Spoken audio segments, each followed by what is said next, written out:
You're listening to The Artist Athlete, episode 56.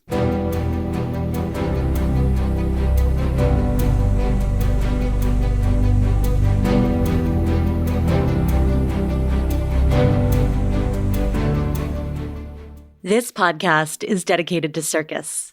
Every week, I interview a professional in the circus industry, sharing the stories of success and failure, viewpoints about art and the world, and information about this business. Hey friends, fans, and enemies. I'm Shannon McKenna. I'm the host of the Artist Athlete podcast and the founder of theartistathlete.com.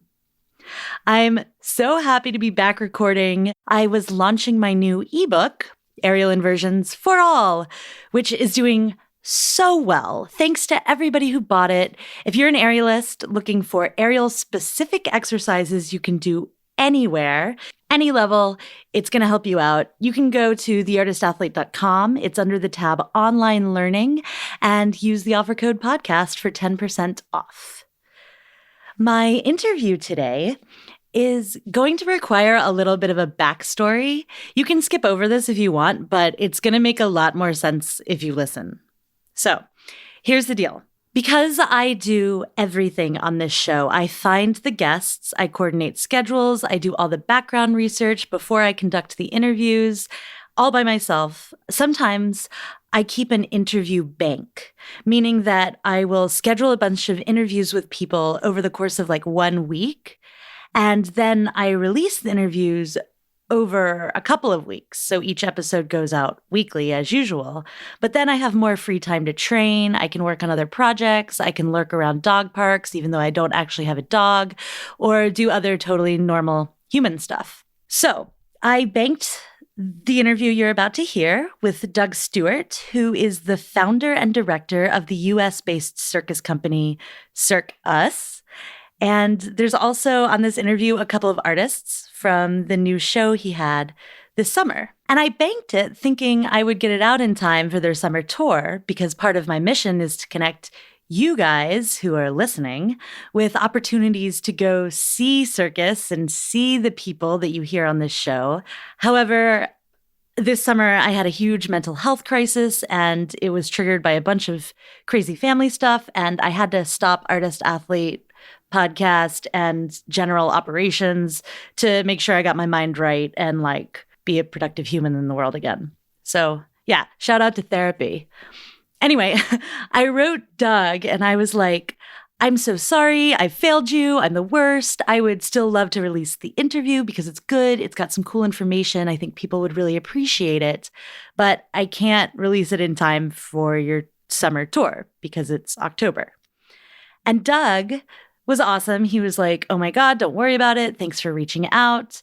We're doing a benefit show and the tickets go on sale November 20th. So maybe you could help promote that. And I was like, duh, of course. So that's what's going on right now. The interview you're about to hear is with Doug, and you can hear more about his individual story on episode 10. And then also with 3 members of his touring show that happened this summer, and that the 3 cast members are Joy, who's a clown, Kevin, who is a unicyclist, he's a juggler, he composed all the music, and Rena, who is the aerialist and contortionist. And if you're in the Boston area, you can join Cirque Us on December 20th. They have an annual benefit show. It's at 5 p.m. and 8 p.m., and it's at the Somerville Arts Armory. It features performers from Cirque Us, Circus Smirkus, the Salam Circus School, Flying Gravity Circus, the New England Center for Circus Arts, and the École des Cirques de Québec. Proceeds from the show go toward funding the US 2020 tour, and they help Cirque Us stay true to the mission of spreading the magic of circus through performance and educational lens. Love that. So if you're in the Boston area or you're going to be in December, go buy tickets for that. It's at www.thecirqueus.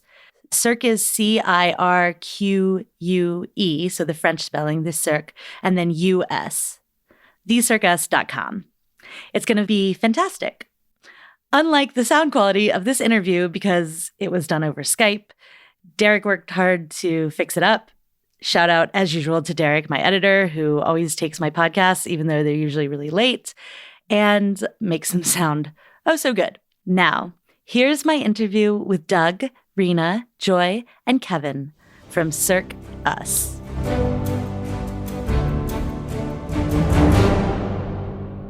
Doug, Stewart, welcome back to the Artist Athlete Podcast. I paused for dramatic effect because it's very exciting that you're like the first person to have 2 interviews on the podcast. I am so excited. It's the best podcast ever. And what year is this for your tour? 4th year? 4th summer tour. Congratulations. That's awesome. It's kind of crazy that we've lasted this far, but it's so exciting. Yeah. So Cirque Us is a small, intimate touring company of professional circus artists. It was started in 2016 by a group of Circus alumni, and we went on a little 4-week tour across New England, playing a bunch of different venues, and it was really just set out to us having a summer together, creating a show and sharing that with people. And then it went so well, and it was so well received that we decided to do it again and again, and now we're here for our 4th year. So Cirque Us is this group of performers. And we come together, we spend 3 weeks writing a show ourselves, working with a director, and then we tour it to a bunch of different communities, to different theaters, to barns, to camps, anywhere where we can do a show to just share our love of circus with people. That's so great. It's a lot of fun, and it's crazy, and that's exactly what circus should be. And so how is this year different from last year? Last year, we had an amazing tour. We had a huge cast, and we had all this awesome stuff happen. But then through different logistical reasons this year, through myself having performance contracts during the year and just the venue's availability, we kind of took a step back and we kind of booked a smaller tour. And we also have a smaller cast. So this year, the underlying theme is that it's a very intimate show. It's a very intimate tour, so that the audiences can really expect to get to know each one of these performers and their personalities on stage. What was the inspiration behind doing like a more intimate show? Sounds like it was maybe out of necessity. It was out of necessity, you know? Like, it's hard to take a show on the road for 8 weeks, and it's hard to take 10 people on the road for 8 weeks. So we said, what can we do to make the best of what we have? So we made a little bit of smaller cast. We made a little bit of a smaller tour so that we could shift around our resources a little bit and make the best show possible. Smart. And the tour is shorter this year? Yep, we're about 4 weeks on the road, so it's actually the same length of our first tour. Okay. Which is cool to come full circle, because the themes are very similar in a way as well. Or how has Cirque Us grown from that first year? I think the thing that we've grown the most in is our community and our audience base. People keep back year after year after year, and it's such an incredible feeling to know that people have us marked on their calendars, that people are buying tickets in advance. Our first season, we did a lot of shows that weren't sold out, that weren't packed, or there weren't that many people in the audience. And as we've grown, we've gotten bigger audience. We have people, so when our tickets go on sale in May, we sell way more tickets than ever before. So it's really cool to see the impact we've had on families and on people that return. Are you in the show this year? I am not in the show this year, unfortunately. Well, don't you kind of have control over that? Like, is it unfortunate, or why did you choose that?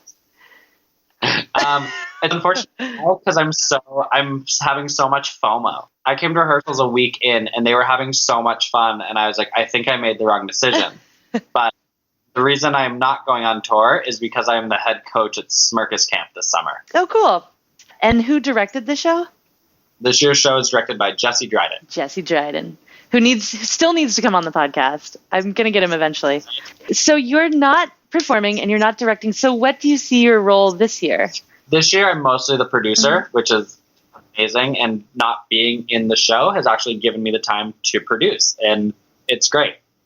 I'm able to do a lot of more marketing this year. I'm able to do a lot more of the touring logistics and just get everything more organized and more ready, as opposed to doing it on the road at midnight at 1 a.m. when I'm exhausted. I'm doing it during like normal business hours and getting things done in advance. And it's amazing.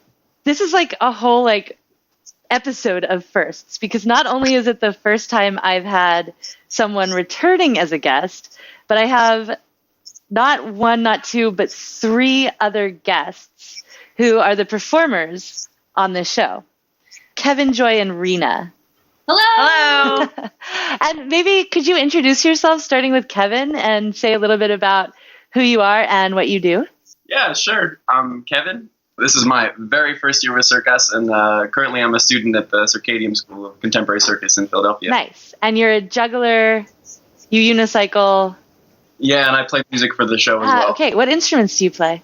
Just guitar for this one. I play a lot of other stuff, but guitar is my main one. Nice. He's the composer for our show. Oh, yeah, the composer. Sorry, the title shift. Oh, yeah, it's very, that determines your pay bracket as well, I hear. Yes, So. yes. Makes a difference. Super important.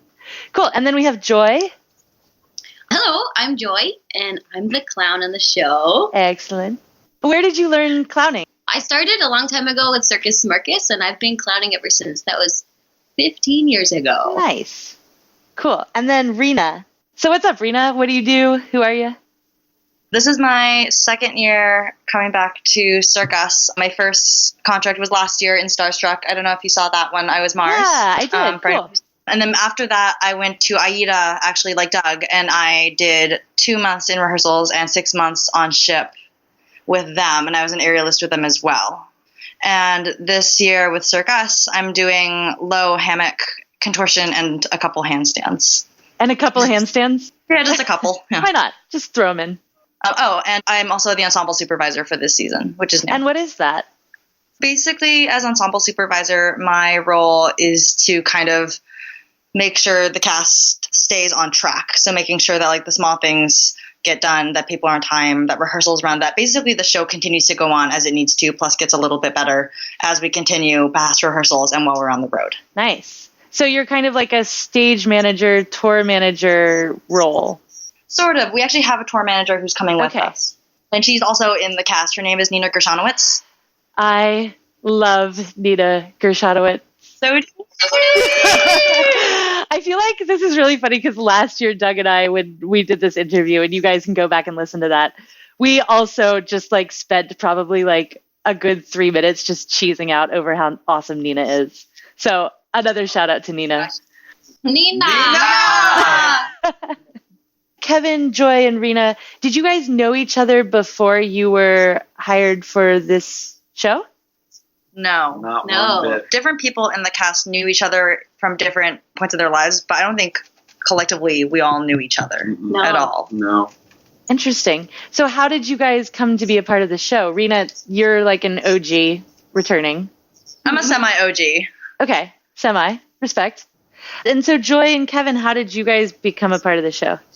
I met Doug at CIRCUS. It all goes back to Doug, right? And I knew Nina from CIRCUS camp. We taught there together last summer. So I have those connections. Whoa. Yeah, when the first tour came through, I was teaching and training at Circus Culture in Ithaca, New York. And I think the first time I met Doug, was when they came through for the show, and I did lights for them, I think. And then I got a call in March. Oh, very cool. So you didn't audition or anything. You just... I was just about to interject and say that I think they might have misunderstood the question because they all auditioned and then they were selected. Yes. Gotcha. I was like, I feel like Doug held auditions for this show. Yeah. We just muscled our way in. Yeah, exactly. Because sometimes that happens We where all- you're just like the person who's running lights for the show, and all of a sudden they're like, hey, do you have an act? You got to get in there. But you all auditioned because you knew Doug or someone previously. Yeah, it's nice. I mean, CircUS is, I think, one of few opportunities available in the States. So it was, I don't know, when the audition got posted, I was stoked about it. Yeah, totally. Doug, how many people did you have apply? We had 60 applicants this year. 60 applicants. Yep. Wow. You guys are in the top 6 out of 60. They didn't know that. I would say about 15 were international, and unfortunately, because of the size of our company, we're not able to deal with visas just yet, so they weren't technically able to qualify. But so there was about 45 national applicants that I had to watch their videos and went through some interview processes and all that until we came up with our top 6. What is it like to watch these videos? I'm so curious because I've never actually been on the other side of this. It is a roller coaster of emotions. It is so humbling, and it is so it's so cool that someone wants to be a part of something that you want people to be a part of. And just the basic premise of that is the coolest thing ever. So it's the best. Watching the videos is also crazy because there's a whole multitude of skill sets. I actually had to call someone and be like, hey, thanks for auditioning. You are way too overqualified for our show. What were they And doing? They were just totally insane. And their resume had included shows that were like, I was like, I don't think they know the scale of our company and what they're expecting. I think they just a casting call and was like, I'm going to send out my materials. And then also because of our company and in the past, we've got a lot of people that send us a video being like, I think it's because we do so much with Youth Circus that we got a lot of like 16-year-olds auditioning that are just too young to us as well. Sure. But it's great. And then the cool thing is that you just get to, I was just talking about this today, I get to look at all these different puzzle pieces, and then I get to see which puzzle pieces will make the best puzzle. Because it's amazing, because I could take anyone that applies, really, and make a show. So it's just about trying to put them together in the best way. Like, I get 15,000 people sending me videos of trapeze, and I don't need 15,000 trapeze acts. So I'm like, okay, I need to take a trapeze puzzle piece, and then if I have that puzzle piece, do I want to put it with a tight wire piece, or do I want to put it with a contortion piece? And how can I assemble the best puzzle out of all the videos I get? Kevin, Joy, Rena, you guys were selected. What has the creation process been like? And how does it compare to others that you've had in the past? Okay, I'll start. It's been crazy. How many days have we been here for, you guys? 12. Yeah, 12. 12. And it feels like we've been working together for at least a month. And I don't mean that like everyone's getting tedious. I mean, we just work all day long. So it's very intense. But this group has been incredible to work with. I don't know, we came together so fast. And the trust is there. And like our creative process is really good. What's the name of the show this year? What's the theme, the title, the idea? Ragtag. Cool. A Circus in Stitches. Sorry, subtitle. No, that's important. That's important. Sometimes. Okay, let's it again. Ragtag. A Circus in Stitches. Subtitle was clear. That was good. Thank you. Nice job. That's great. To answer the question, I feel like Jesse and Doug agreed on a concept for the show, which was Ragtag, and then the contents within the show are pretty much all ours. Yeah, I could say like it's about like 85 to 90% content-wise ours, and then Jesse doing the final finessing and the edits and the transitions and the things that you really need outsider informed creative eyes for. Can you give an example of something like that? So maybe an example is, for me, I'm doing a ground contortion act this year, which is really exciting. And then Jesse came up with the idea of, oh, can I give away?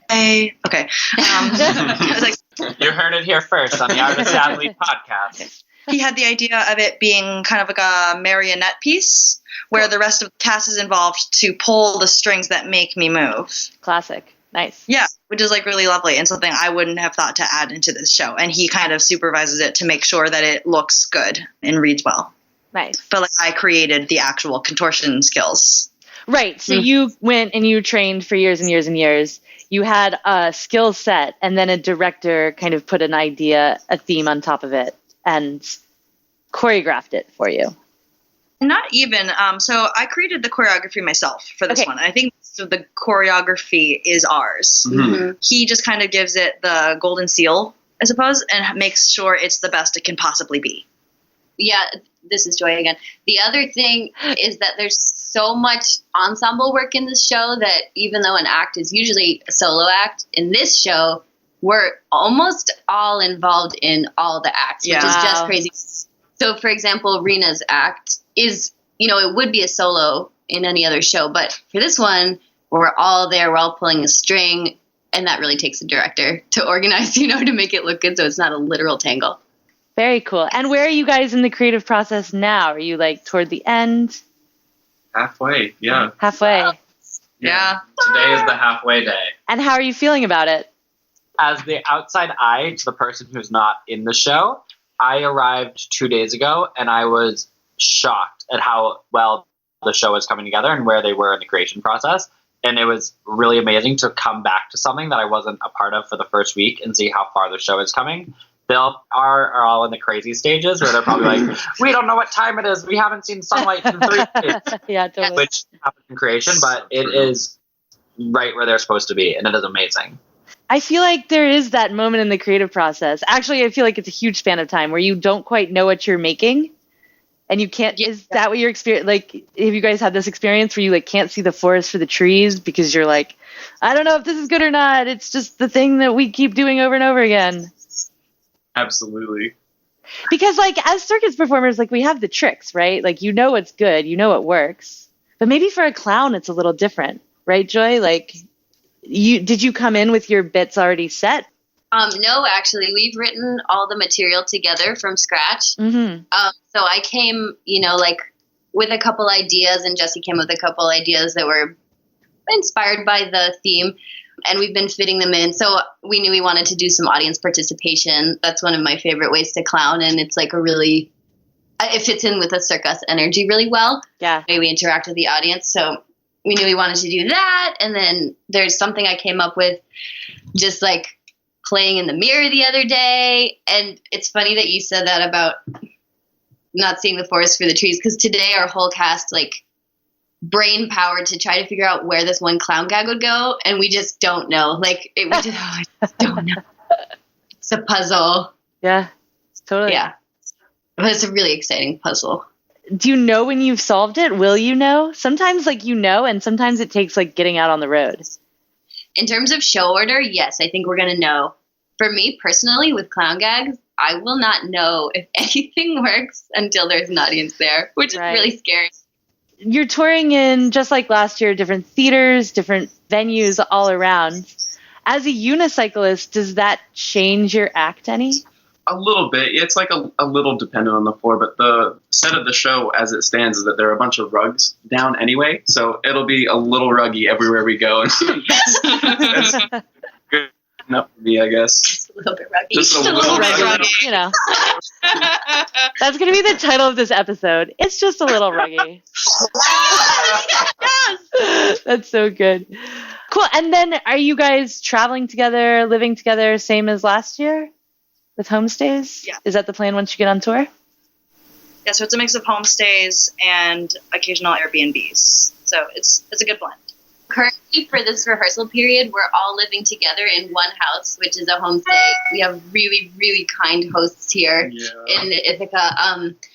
So we're all 7 of us right now, crammed into this one house. And you know what? We're not sick of each other. Like, we do this ballet in the morning, making coffee. And it's just like housing, I don't know. It's just like background to the magic. I think it's every bit so worth it. And we're having a really good time together. It sounds like such a dream, what you guys are doing and like creating. You're 7 younger artists in a house together making work.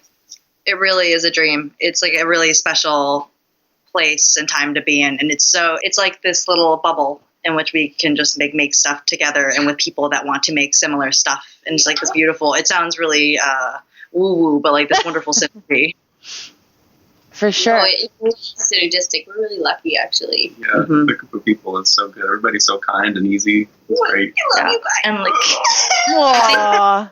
because I feel like that's like, I don't know. Sometimes I feel like that may not always be the case, but this group of 6 people just clicks really easily in this way that I don't think people click all the time, especially in like a largish group. So that feels really special. Why do you think that is? That you guys are just clicking? Pure luck. Yeah, I think we're just so lucky. Oh, and Doug. Some beautiful. Wait, sorry. Is Doug over there just like pointing to himself furiously, like gesturing? Rena, you've been on tour with Aida. Joy, is this your first contract? I've worked before. I toured with Circus when I was a kiddo, and then I was on tour with Ringling Brothers for 4 seasons about, and then I did like a smaller clown show called the Piccolini Trio, and my most recent thing is I'm on the Laughter League, which is a hospital clowning program in Boston and Providence. Awesome. Yeah, that's super cool. And Kevin, is this your first tour, or have you worked before another? Nice. Oh, this is contract number 1. What are you the most excited about for contract number 1? I'm excited to travel. Oh, juggling. Sorry, I am being prompted to say this because I really do love juggling. A couple of days ago, Doug had to get this article out for the Ragtag show, and he made up quotes for all of us. And I guess he allegedly says that he wrote this whole paragraph for me, but the only thing that was quoted was that I love juggling and that I love to share it with people. Joy, how does this compare to touring with Ringling? It couldn't possibly be more different. I can't remember how many people were on the cast when I was there. Probably like upwards of 50 or 60.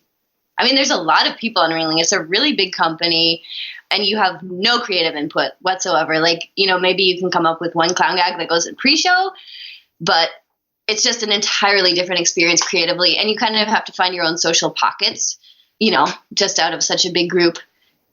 Like I lived on a train. That's pretty different from living in a house. I like that part. But overall, you know, Cirque Us wins. This is like the heart of circus as opposed to the business of circus. You know what I mean? Well, I mean, you can find heart wherever you go. And I think it's really important in clowning. But in a big company, there's exhaustion and there's like politics and there's 3-show Saturdays. And like, it's so big and it's easy to get lost.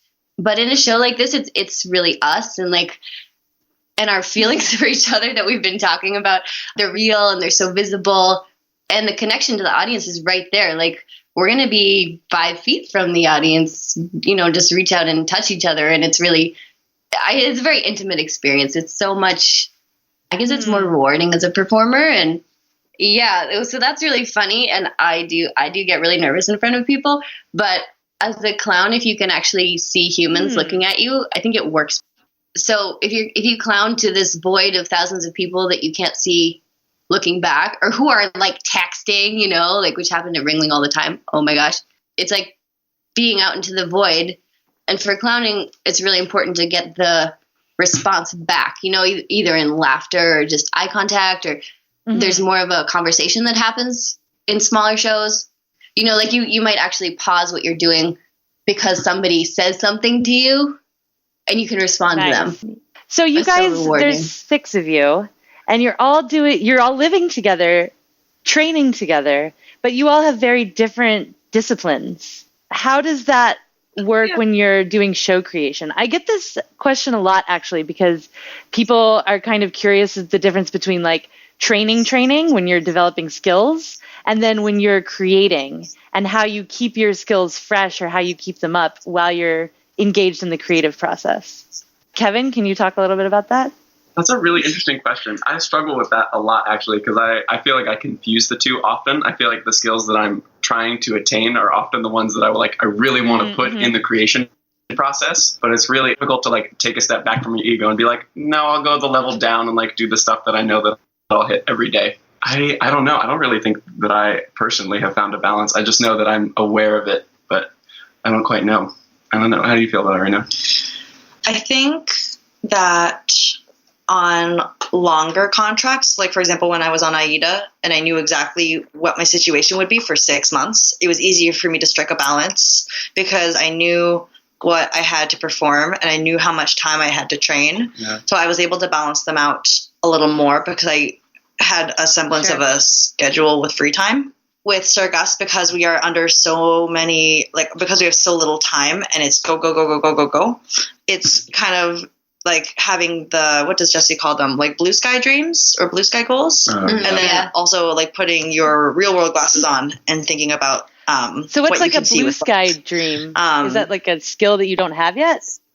Yeah, I guess it's the skill that like, I don't know, like if there's a moment in the show and you're like, oh man, you know, it would be so cool right here. It'd be like that triple twisting pirouette. And you'd be like, yeah, but you can't do that. Right. And it's like, oh, okay. I don't know. But like I did it that one time. Yeah. It's like, no, you can't put that in the show. I think there is also something to be said though for like putting in the tricks that are hard into the act. Totally. That way you have to get better at them. Yeah.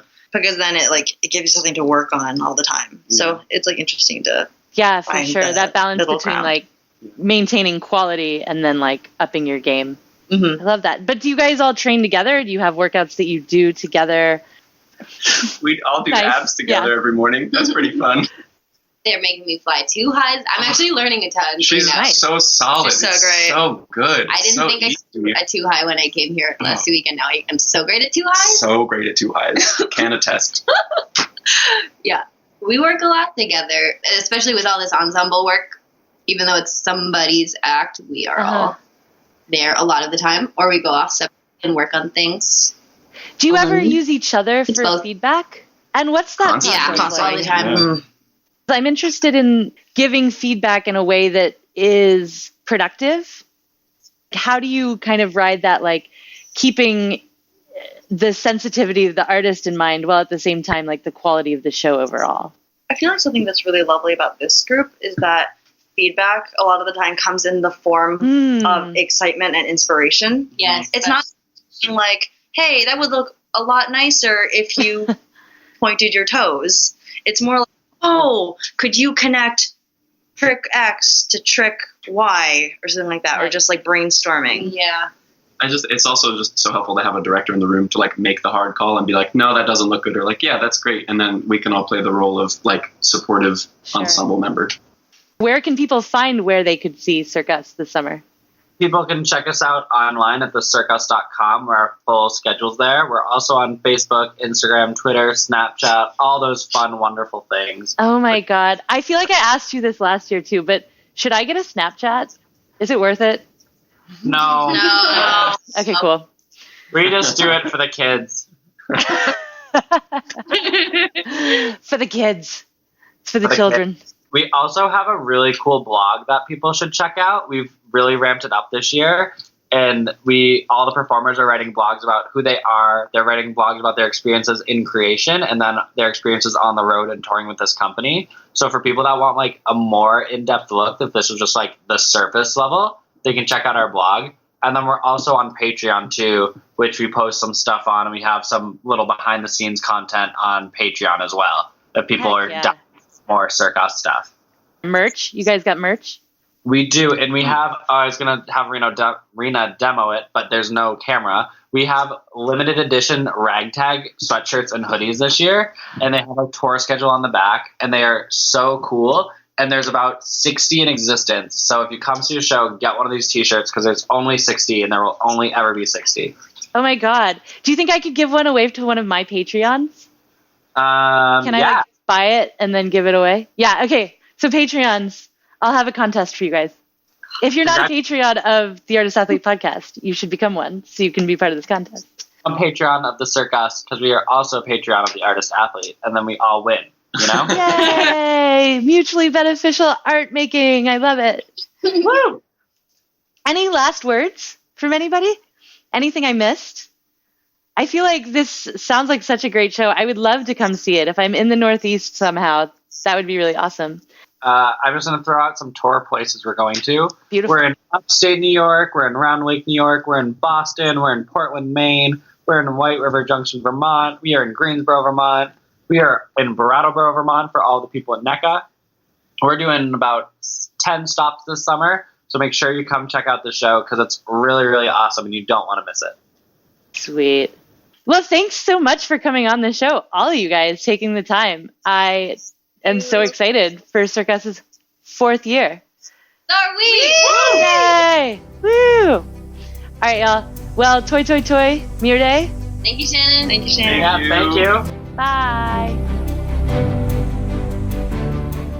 That was my interview with Doug, Rena, Kevin, and Joy from the Cirque Us. I think the reason that I keep having Doug and his company back on, first of all, he reaches out to me every year and asks, which is big because, as I said, I source all my guests and that can be hard sometimes. So it's nice when someone comes to you. And the other reason is I think it's so great that they're kind of figuring out as they go how to make a circus happen. Like, for instance, when I asked them, why are you making a smaller show this year? And Doug's answer was, well, we looked at the resources we had and we said, how can we use what we have to make the best show possible? And I think so often, especially because circus artists are such perfectionists, we're always looking for the perfect circumstance under which to create our art or make a show or produce something. And the perfect circumstances will never exist. You have to build them, and you have to look at the resources you have and make the best thing you possibly can make with what you got, which is what the Cirque Us does every year with fantastic results. So they're an awesome company. It's so fun to see their growth. If you are in the Somerville area, December 20th, go check them out. CirqueUS.com is where to buy tickets for that. If you want to check them out on Instagram, they're at the Cirque. And again, Cirque is the French spelling, so it's CIRQUE at the Cirque Us. And on Patreon, they are patreon.com/CirqueUs. As I mentioned in the interview, I am giving away one of their super awesome sweatshirts. I promise I didn't just take it from Doug and wear it myself. I will be giving that away on the Patreon page. In addition to some other stuff that random companies and people have sent me that I don't really feel like I want to support, but they're cool enough where if you're a Patreon and you've supported me, I'll send it to you for free. So Patreons, look out for that. Oh, yeah. And oh my God, I do this every show. I can't believe I almost forgot. Yeah. For more aerial training tips and information, you can follow me on Instagram. I'm at _artist_athlete. I'm on Facebook, The Artist Athlete. My website is theartistathlete.com. And yes, Patreons, go to patreon.com/theartistathlete. Whew. So much interneting, so little time. I'm going to go for a run, and I will talk at y'all next week.